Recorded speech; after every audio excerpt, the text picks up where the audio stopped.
وإذ قال إبراهيم لأبيه آزر أتتخذ أصناما آلهة إني أراك وقومك في ضلال مبين. قيل لعبد الله بن المبارك أوصني، قال اعرف قدرك. عبد الله بن المبارك مكرن يسبالو ልክህን ወይም ደረጃህን እወቅ አሉ። ብዙዎቻችን እንዲህ አይነትን ቃል በእሳት አገባ መሃል ወይም የሰዎችን ቅስም በሚሰብር ቃና እንጠቀምበት ይሆናል። ነገር ግን መልእክቱን ካስተዋልን በጣም ትልቅ ምክር ነው። አንድ ሰው በየትኛውም ጉዳይ ላይ ተሳትፎ ማድረግን ከፈለገ አስቀድሞ በዚያ ጉዳይ ላይ ስላለው ዕውቀትና ብቃት ሊያስብ ይገባል። የሚያደርገው ተሳትፎ ወይም የሚሰጠው አስተያየት በቦታው እንዲሆን ርዕሱንም የሚመጥን እንዲሆን ይህንን ሊያስብ ይገባል። ዛሬ ብዙዎችን ከተጠናወቱት ጠንቆች መካከል አንዱ ያለ አቅም በትላልቅ ጉዳዮች ላይ ቀደም ማለት ነው። ምናልባት የዲን ርዕሶች ሊሆኑ ይችላሉ ወይም ደግሞ ከዚህ ውጭ ያሉ የተለያዩ የህይወት መስኮች ሊሆኑ ይችላሉ። የመስኩ አዋቂዎች ከመናገራቸው በፊት ብዙ አላዋቂዎች ራሳቸውን ያስቀድማሉ። እንዲሁ በድፍረት የመሪነቱን መዘውር ለመጨበጥ ይሞክራሉ። ነገር ግን በየትኛውም ርዕስ ላይ ዕውቀትና ክህሎት እንዲሁ በድፍረት የሚገኝ አይደለም። ድፍረት ምናልባት ቋንቋን ለመልመድ ያግዝ ይሆናል፣ ግን በድፍረት አዋቂ ወይም ዓሊም መሆን አይቻልም። ፖለቲከኛም ወይም ሐኪምም ወይም በሌሎችም ዘርፎች ላይ የዘርፉ አዋቂ መሆን አይቻልም። ከመልእክተኛችን አለይሂ ሰላቱ ወሰላም በሙዓዊያ በኩል በተወራ ዘገባ ላይ يا أيها الناس إنما العلم بالتعلم والفقه بالتفقه የሚል እናገኛለን። እናንተ ሰዎች ሆይ ዕውቀት በመማር ነው ማለት የሚቀሰመው በመማር ነው፣ የዲን ግንዛቤም የሚዳብረው እና የሚገኘው ለመገንዘብ በመጣጣር ነው ይላሉ። ሐዲሱ የተዘገበበት ሰነድ ጠንካራ ባይሆንም ከአብዱላህ ብን መስዑድ እና ከአቡ ደርዳ ይህንን የሚያጠናክሩ ዘገባዎች በመኖራቸው ለመረጃነት ብቁ እንደሚሆን የጠቀሱ ዓሊሞች አሉ። ስለዚህ ዕውቀት አዋቂዎች ጋር ሄዶ በመማርና በዚህም ረገድ ረጅም ጊዜን በማሳለፍ የሚገኝ ክህሎት እንጂ እንዲሁ አንድ ወይ ሁለት መጽሐፍን በማንበብ የሚሳካ አይሆንም ማለት ነው። አብዛኛውን ጊዜ በጉዳዩ ላይ ወይም በዘርፉ ላይ ጥቅል የሆነ ግንዛቤን መያዝ በቂ አይደለም። እንበልና አንድ ግለሰብ ስለ አንዳንድ የሕክምና ዘርፎች ጥቅል የሆነ ግንዛቤ ቢኖረው ወይም ደግሞ በዚያ ዘርፍ ላይ የተጻፈ ምናልባት አንድ መጽሐፍን አንብቦ ቢሆን አብዛኛውን የህይወት ክፍላቸውን በዚህ ዘርፍ በመማርና በማስተማር እንዲሁም ሙያውን በመተግበር ካሳለፉ አዋቂዎች ጋር ሊስተካከል አይችልም። እሱ ጉዳዩ ሙሉ ለሙሉ እንዳጠና እና በተገቢ መልኩ እንደተገነዘበ ሊያስብ ይችል ይሆናል፣ ግን መመዘኛው የዘርፉ ባለሙያዎች ጋር ነው ያለው። ስለሆነም እርሱ በአንዳንድ ዝርዝር ርዕሶች ላይ የሚሰጣቸው አስተያየቶች ባለሙያዎቹን ምናልባት ሊያስገርሙ ይችል ይሆናል። እንኳን እነዚህን ባለሙያዎች በማጣጣልና በማናናቅ ሊናገር ይቅርና ጭራሽ እነሱ ባሉበት አስተያየት ለመስጠት ማሰቡ ራሱ ተገቢ ያልሆነ ድፍረት ይሆናል። ከዚህ የበለጠ የሚያስደንቀውና የሚያስከፋው ግን ሰዎች በዲን መስክ ላይ በሌሎች መስኮች ላይ የሚያደርጓቸውን ጥንቃቄዎች አለማድረጋቸው ነው። የዲን ጉዳይ ሲሆን ሁሉም ወይም አብዛኛው እንደፈለገ አስተያየት የሚሰጥባቸው አጋጣሚዎች ይኖራሉ። በጣም በሚያሳዝን መልኩ አንዳንዶች በዚህ ላይ ብቻ ሳይገደቡ ዑለማዎችን እንደዚሁ በጥቅሉ ዑለማዎች እያሉ ሲያጣጥሉ ወይም የዛሬ ዘመን ዑለማዎች እንዲህ ናቸው ብሎ ሲኮንኑ ወይም የአንድ ሀገር ዑለማዎችን በአድርባይነት ሲፈርጁ ታያቸዋለህ። በትላልቅ ጉዳዮች ላይ በጣም የሚደፍሩ የመሰላቸውን አስተያየት ለመስጠት ወደ ኋላ የማይሉ ሆነው በትናንሽ ጉዳዮች ላይ ደግሞ እነዚህ የሚያጣጥሏቸውን ዑለማዎች ለመጠየቅ ደጅ የሚጠኑ ይኖራሉ። ለዚህም ነው አብዱላህ ብን ዑመር አንድ የኢራቅ ሰው በሆነ አጋጣሚ ሙሕሪም የሆነ በሐጅ ስርዓት ውስጥ የገባ ሰው ዝንብን መግደል ይችላል ወይስ አይችልም የሚል ጥያቄ ሲያቀርብለት ነገሩ አስደንቆት أهل العراق يسألون عن قتل الذباب وقد قتلوا ابن بنت رسول الله صلى الله عليه وسلم ብሎ ተናገረ። የኢራቅ ሰዎች የረሱልን ሰለላሁ ዐለይሂ ወሰለም የልጅ ሁሴንን ከገደሉ በኋላ ስለ ዝንብ መግደል ይጠይቁኛል አለ። ሌላም ዘገባ ላይ የትንኝን ደም አስመልክቶ ጥያቄ ሲቀርብላቸው ጠያቂው የኢራቅ ሰው መሆኑን ሲያውቁ ተመሳሳይ ንግግር ተናግረዋል። يسألون عن دم البعوض وقد قتلوا ابن بنت محمد صلى الله عليه وسلم የረሱልን ሰለላሁ ዐለይሂ ወሰለም የልጅ ገድለው ሳለ ስለ ትንኝ ደም ይጠይቁኛል አለ። መልእክተኛችን ዐለይሂ ሰላቱ ወሰላም ወደፊት እንዲህ አይነት የሚዛን መዛባት እንደሚከሰት አስቀድመው ተንብየው ነበር። ከአቡ ሁረይራና ከሌሎች ሰሃቦች በተወራ አንድ ሐዲስ ላይ እንደሚከተለው ማለታቸው ተዘግቧል። سيأتي على الناس سنوات خداعات يصدق فيها الكاذب ويكذب فيها الصادق ويؤتمن فيها الخائن ويخون فيها الأمين وينطق فيها الرويبضة ሰዎች የሚታለሉባቸው አመታት ይመጣሉ አሉ። አንዳንድ ዑለማዎች በእነዚህ አመታት ዝናብ በብዛት ከመዝነቡ ጋራ ግን ምርት የማይኖር ስለሆነ ነው በዚህ ስያሜ ተሰየሙት ይላሉ።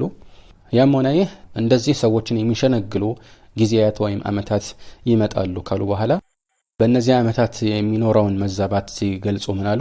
يصدق فيها الكاذب ውሸታሙ እውነተኛ ተደርጎ የሚታሰብበት ويكذب فيها الصادق እውነተኛው ደግሞ በተቃራኒው ውሸታም ተደርጎ የሚታሰብበት ويؤتمن فيها الخائن ከዳተኛው ታማኝ ተደርጎ የሚታሰብበት ويخون فيها الأمين ታማኙ ደግሞ እንደ ከዳተኛ የሚቆጠርበት ጊዜ ይመጣላሉና ቀጥለው وينطق فيها الرويبضة አሉ። رويبضة የሚናገርበት ጊዜ ይመጣላሉ። رويبضة يعني በአረብኛ ተስጊር ነው። እንዲህ አይነት የቃላት አወቃቀሮች ያው የሚያሳዩት ራሱን የቻለ መልእክት አለ።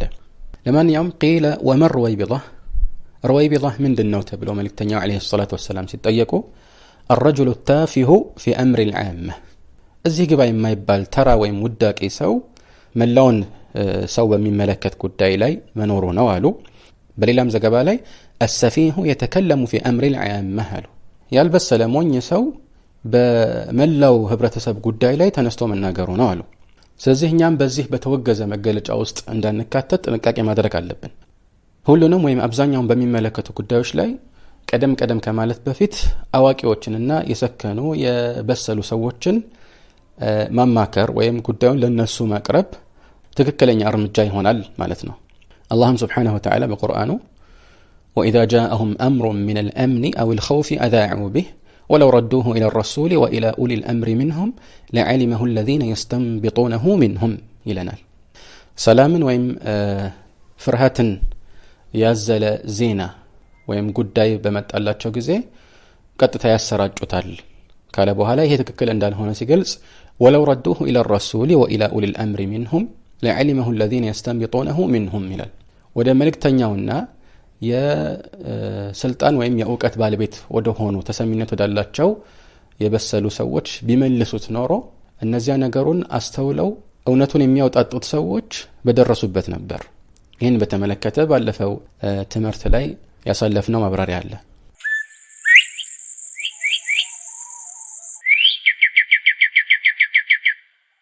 እንደሚታወቀው ሁላችንም በተለይ ለእስላምና ለሙስሊሞች በልባችን ትክክለኛ የሆነ መቆርቆር ሊያደር ይገባል።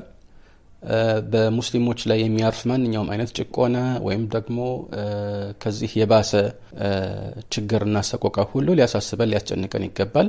እንዲሁም ሙስሊሞች ሙስሊም ስለሆኑ ብቻ ለሁሉም የመቆርቆር ስሜት ሊኖረን ይገባል። መልእክተኛው ዐለይሂ ሰላቱ ወሰላም በሚታወቀው የተሚም ንዳሪ ሐዲስ ላይ ዲን ማለት ነሲሐ ወይም መቆርቆር ነው ሲሉ ሊላሂ ወሊኪታቢሂ ወሊረሱሊሂ ብለው መጨረሻ ላይ የጠቀሱት ወሊዓመቲሂም ነው፣ ለመላው ሰፊ ሙስሊም ህብረተሰብ ማለት ነው። ነገር ግን በዚህ ላይ ሁላችንም ልናስታውሰው የሚገባው ቁም ነገር ማንኛውም ሰው የግድ በሁሉም ጉዳይ ላይ ተሳታፊ መሆን አይጠበቅበትም። ታዲያ ግን ይህን አስመልክቶ ብዙዎች ዘንድ ያለውን እንድምታ ስንመለከት አብዛኞቻችን ምናልባት በሁለት ጥጎች ላይ ተሰባስበን ያለን ይመስላል። አንዳንዶች ምንም አይነት አዎንታዊ ተሳትፎ ማድረግ የማይፈልጉ ብሎም በመላው ሙስሊም ህብረተሰብ ላይ አንድ ችግር ቢጋረጥ መፍትሄው በትዕግስት ብቻ የሚያልፍ እንደሆነ የሚያስቡ ይኖራሉ። በተቃራኒው ደግሞ በተከሰቱ ክስተቶች ላይ ሁሉ ተሳትፎ እንዲኖራቸው አቧራ በተነሳበት ቦታ ላይ ሁሉ እጃቸውን ማስገባት የሚሹ ይኖራሉ። እውነታው ግን መካከል ላይ ያለ ነው። ተሳትፏችን አዎንታዊ ውጤት የሚያመጣ ከሆነ እንሳተፋለን፣ ካልሆነ ደግሞ ብቃት ያላቸው ሰዎች የሚሳተፉበትን ሁኔታ እናመቻቻለን ወይም ደግሞ ለነሱ አጋር እንሆናለን ማለት ነው። ይህ ማለት የግለሰቦችን ተሳትፎ የሚያጣጥል ወይም ምንም ውጤት የሌለው እርባና ቢስ እንደሆነ መቁጠር ማለት አይደለም። አንዳንድ ጊዜ በጣም ትናንሽ ተሳትፎዎች ትልቅ ለውጦችን ያመጣሉ። በተቃራኒው ደግሞ መልካም አስተዋጽኦ በመሆን ፋንታ የመልካም እድልን በር የሚዘጉ ሊሆኑ ይችላሉ።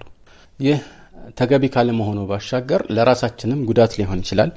በእውቀትም ዘርፍ ይሁን በተለያዩ ዘርፎች ላይ በመናደርገው ተሳትፎ ላይ መሸከም የማንችለውን ችግር የሚያመጣ እርምጃ ተራምደን ለራሳችን ብቻ ሳይሆን ለሌሎች አደጋ እንሆናለን። በአንድ ዘገባ ላይ ከሁዘይፋ እንደተወራው መልእክተኛው አለይሂ ሰላቱ ወሰላም لا ينبغي لمسلم أن يذل نفسه አሉ። ሙስሊም ራሱን ሊያዋርድ አይገባም አሉ። እናም قيل وكيف يذل نفسه እንዴት አድርጎ ነው ራሱን የሚያዋርደው? ማለት ራስን ማዋረድ ምን ማለት ነው ተብለው ሲጠየቁ ምናሉ يتعرض من البلاء لما لا يطيق መሸከም የማይችለውን ፈተና ይጋፈጣል አሉ። ስለዚህ እንቅስቃሴው አቅምን ያገናዘበ አይደለም ማለት ነው።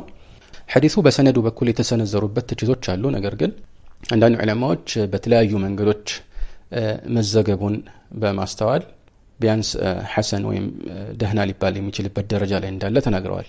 على كل حال መልእክቱ ትክክል እንደሆነ የሚመሰክሩ ሌሎች ጥቅል የሆኑ ሸሪዓዊ መመሪያዎች አሉ። ስለዚህ በጥቅሉ መወጣት የማንችለውን ኃላፊነት መሸከም የለብንም። ይህም ብቻ ሳይሆን አንዳንድ ጊዜ ሰዎች ለዲን ያላቸው ምልከታም እንዲበላሽ ሳናውቀው በተዘዋዋሪ ምክንያት ልንሆን እንችላለን። እዚህም አላህ Subhanahu Wa Ta'ala في ሱረቱ ዩኑስ ሙሳ አለይሂ ሰላም እና ተከታዮቻቸው ያደረጉትን አንድ ዱዓ አውስቶልናል። ربنا لا تجعلنا فتنة للقوم الظالمين ጌታችን ሆይ ለነዚያ ለበዳይ ህዝቦች ፈተና አታድርገን ይላሉ። እናም የዚህን ማብራሪያ አስመልክቶ የተለያዩ የተፍሲር ሊቃውንት ካሰፈሩት መካከል አንዱ እነዚህን ጠላቶቻችንን ማለትም ፊርዓውንንና ሰራዊቱን ጊዜያዊም ቢሆን የበላይነትን አቀዳጅታቸው እኛ እንድንጠፋ አታድርገን፣ ምክንያቱም እኛ እውነት ላይ እንዳልነበርን በማሰብ ይበልጥ ሊጠሙ ይችላሉና፣ ወይም ደግሞ ሌሎችን ከእምነት ለማገድ የሚጠቀሙበት ምክንያትን አትስጣቸው፣ እነሱ ሐቅ ላይ ቢሆኑ ኖሮ አላህ ድልን ይሰጣቸው ነበረ ብለው ሌሎችን እንዲያግዱ ምክንያት አትስጣቸው እንደማለት ነው። ያው እንደሚታወቀው ሙስሊሞች በዱንያ ላይ ሁሉ ጊዜ የበላይነትን ይቀዳጃሉ ወይም ድልን ያገኛሉ ማለት አይደለም። ይህ የፈተና ሀገር በመሆኑ አንዳንዴ የበላይነቱን ለሙስሊሞች፣ ሌላ ጊዜ ደግሞ ለሌሎች አላህ ሊያድል ይችላል። وتلك الايام نداولها بين الناس። ነገር ግን ይህንን የማይገነዘቡ ሰዎች ከመኖራቸው አንፃር በመቆርቆራቸው ያደረጉት ዱዓ ነው።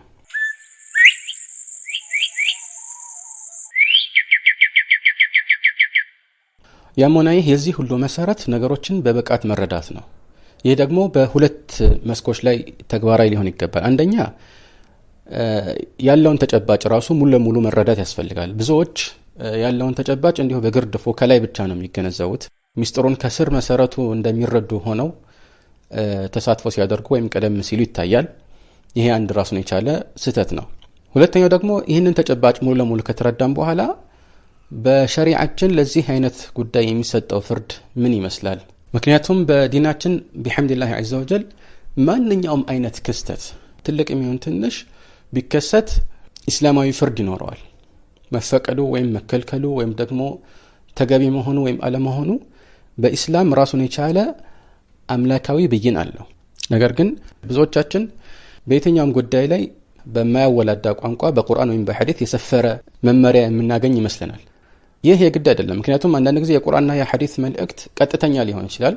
ከዛ ውጭ ደግሞ ቀጥተኛ ባልሆነ መልኩ አዋቂዎች አገናዝበው የሚያቀናጁት መመሪያ ሊሆን ይችላል።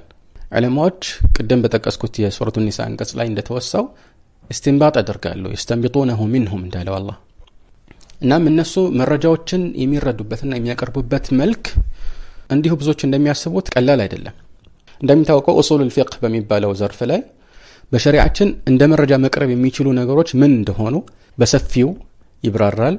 ከዚህም ባሻገር ልንከተለው የሚገባውን የመረጃ አቀራረብ ስልት ከቋንቋ ጋር በተያያዘ ልንወስድና ልናውጣጣ የምንችለውን መልእክት ብሎም ይህንን ማድረግ የሚችሉት ደግሞ እነማን እንደሆኑ የሰዎች ደረጃ በዚህ ላይ ምን እንደሚመስል ተበራርቷል።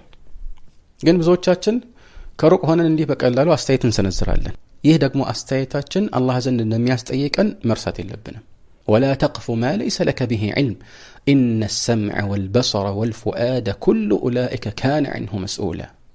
الله سبحانه وتعالى سورة الإسراء ላይ በጣም ከባባድ የሆኑ እንደ ሽርክ ወላጆችን ማስከፋት የሰውን ነፍስ ማጥፋትንና ዝሙትን የመሳሰሉ በርካታ የጥፋት አይነቶችን በዘረዘረበት ቦታ ላይ ይህንን አንቀጽ አስፈሯል። ወላ ተቅፉ ማ ለይሰ ለከ ቢሂ ዒልም በዚያ ላይ እውቀት የሌለህን ነገር አትከተል የማታውቀውን ነገር እንደምታውቅ ሆነህ አትከተል ማለት ነው ከዚያ ምን አለ ኢነ ሰምዐ ወልበሰረ ወልፉአደ ኩሉ ኡላኢከ ካነ ዐንሁ መስኡላ መስሚያ መመልከቻ ልቦናም ሁሉም እነዚህ ስለነሱ የሚጠየቅ ነው ማለት የአይን የጆሮ የልብ ባለቤት በአይኑ ስላየው በጆሮው ስለሰማው በልቦናውም ስላመነው ነገር መጠየቁ አይቀርም ማለት ነው አንዳንዶች በእንዲህ አይነት ጉዳይ ላይ አስተያየታቸውን ወይም ደግሞ እነሱ እንደ እርማት የሚወስዱትን አመለካከት ሲሰነዝሩ ዑለማዎች በጥንቃቄ ወደ ኋላ የሚሉባቸውንና የሚያመነቱባቸውን ርዕሶች እንኳን አያስተርፉም يعني كما قال بعض السلف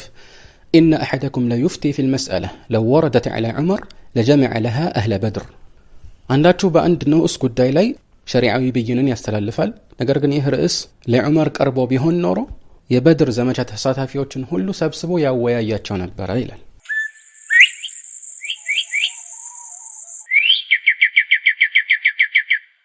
አንዳንዶች ጋር የሚስተዋል አንድ ግድፈት አለ እርሱም በነባራዊ ክስተቶች ወይም በሚከሰቱ ችግሮች ላይ መፍትሄው እኔ ጋር ብቻ ነው ያለው ብሎ ማሰብና ራስን መቆለል ነው በእርግጥ አንዳንድ ሰዎች ጋር ለሆኑ ትላልቅ ችግሮች የሆነ መፍትሄ ይኖራል መፍትሄ ሲባል በሐሳብ ደረጃም የሚሰጡት አስተያየት ችግሩን ለመፍታት ትልቅ አስተዋጽኦ ሊያበረክት ይችላል ያ ከመሆኑ ጋር ግን አንዳንዴ እዚህ ግባ የማይባሉ ግርድፍ አመለካከቶችን የሚሰነዝሩ አሉ ወይም እውነታውን በተገቢው መልኩ ከሁሉም አቅጣጫ ተመልክተው ሳይሆን በአንድ አቅጣጫ ላይ ባነጣጠረ መልከታ ላይ ብቻ ተመርኩዘው አስተያየታቸውን ይሰጣሉ ይህን ከላይ የጠቀስነውን ግድፈት ከሚያጎሉ መገለጫዎች መካከል አንዱ ያለ ብቃት ብዙዎችን ወክሎ መናገር ነው ይህ ደግሞ በማህበራዊ ድህረ ገጾች ላይ ይበልጥ የተንሰራፋ ነው ቢባል ማጋነን አይሆንም አንዳንዶች በፌስቡክ ላይ የሚጠቀሙባቸውን የፕሮፋይል ስሞችን ብናስተውል ጥሩ ናሙናዎች ይሆናሉ አንዳንዱ ህዝብ በአጠቃላይ ወክሎት በተቀናጀ መልኩ አካውንቱን የሚቆጣጠር ኮሚቴ ያለ ይመስል ልክ እንደ ህዝብ ተጠሪ የሆነ ስም ይመርጣል ምናልባት በዚህ ስያሜ ስር የሚጽፈው አንድ ተራ ግለሰብ ሊሆን ይችላል በዘርም ደረጃ ለምሳሌ የከሌ ዘር ተጠሪ ሆኖ ራሱን ሊሾም ይችላል የእንትን ህዝቦች ድምጽ ብሎ ራሱ ሊሰየም ይችላል በዲኑ መስክ ላይ እንደዚህ ለምሳሌ ኢትዮጵያ ሙስሊሞች ንቅናቄ ሊል ይችላል الدعوة السلفية في الحبشة በእንዲህ አይነት ክፍለ ሀገር ያሉ አህሉ ሱናዎች ድምጽ ወይም ደግሞ የነሱ አካውንት እንደሆነ አድርጎ ይጽፋል ግን ይህና መሰል አካውንቶች ከበስተኋላቸው ግለሰቦች ብቻ መኖራቸው በጣም ያሳዝናል አንድ ሰው እኮ በየትኛውም ሁኔታ አስተያየትን መስጠት ከፈለገ ከዚህ በፊት ያሳለፍናቸውን መስፈርቶች እስካሟላ ድረስ በራሱ ስም መጻፍ ይችላል ራስን ለሌሎች እንደ ተጠሪ አድርጎ የሚስል ስም መምረጥ ተገቢ አይሆንም እንዲያው በጥቅሉ የብዕር ስም መጠቀም ራሱ የተወሰኑ መስፈርቶች ያስፈልጉታል ዑለማዎች በጠባብ ሁኔታ ይህንን ፈቅደዋል ነገር ግን ሊሟሉ የሚገቡ ቅድመ ሁኔታዎች አሉ ለምሳሌ የሚመረጠው ስም አንደኛ ከሸሪዓ ጋር የሚጋጭ መልእክት ያዘለ መሆን የለበትም እንዲሁም አንድ ሰው ለራሱ የሚሰጠው የብዕር ስም እንደ ለቀብ ወይም ቅጽል ስም ስለሚታይ ሰዎች ቅጽል ስም መሆኑን በሚያውቁበት መልኩ መጠቀም ይኖርበታል እንጂ የሌሎችን ስብዕና ተላብሶ መጻፉ ራሱን የቻለ ችግር ነው ወንድ ሆኖ እንደምሳሌ በሴት ስም መጠራት ወይም ሴት ሆና በወንድ ስም መጠራትም የተከለከለ ይሆናል ሌላው ደግሞ ከላይ ያመለከትነው መስፈርት ነው ከሚችለው በላይ ኃላፊነትን መሸከም የሌሎች ተወካይ እንደሆነ አድርጎ ራሱን ማቅረብ ተገቢ አይደለም እዚህ ውስጥ ሊካተት ከሚችሉ ነገሮችም መካከል ለምሳሌ የአንድን ሱሐቢ ወይም ደግሞ ከአለፉ አቡ ትውልዶች መካከል ታዋቂ የሆነን አንድ ስብዕና ስያሜ መውሰድ ወይም የአንድን ትልቅ ዓሊም ስያሜ መውሰድና በዚያ ስም መጠራት ራሱን የቻለ የሚያስከትለው አሉታዊ ተጽዕኖ ይኖራል ለምሳሌ በዚህ ትልቅ ስብዕና ስም ተሰይመን ነገር ግን የምንጽፋቸው ወይም የምንናገራቸው ነገሮች ከዚህ ጋር አብረው የማይሄዱ ከሆነ ብሎም ከሸሪዓ ጋር የሚጋጩ ንግግሮችን ምናልባት የምንጽፍ ከሆነ አደጋ ነው በእርግጥ ከዚህ ዓሊም ጽሁፎች ወይም ደግሞ ንግግሮች መካከል የተወሰኑትን መርጠን ለሰዎች ለማሰራጨት አስበን ከሆነ ላንወቀስ እንችላለን ይህም ቢሆን የሚሻለው የከሌ ንግግሮች የሚተላለፉበት አካውንት ተብሎ ይህንን እየጻፈ የሚያስተላልፈው ማን እንደሆነ ሁሉም ሰው በሚያውቅበት አሰራር መጠቀም ከጥርጣሬ ያስወጣናል ማለት ነው ካልሆነ ግን የፈለግነውን እየተናገርን ከኃላፊነት ለመሸሽ ብቻ ስማችንን መቀየራችን ሰዎች ማንነታችንን ባይረዱ አላህ ግን ሁሉን ያውቃልና بصافناو ነገር ሁሉ ተጠያቂ እንሆናለን وما من كاتب إلا سيفنى ويبقى الدهر ما كتبت يداه فلا تكتب بكفك غير شيء يسرك في القيامة أن تراه. وإذ قال إبراهيم لأبيه آزر أتتخذ أصناما آلهة إني أراك وقومك في ضلال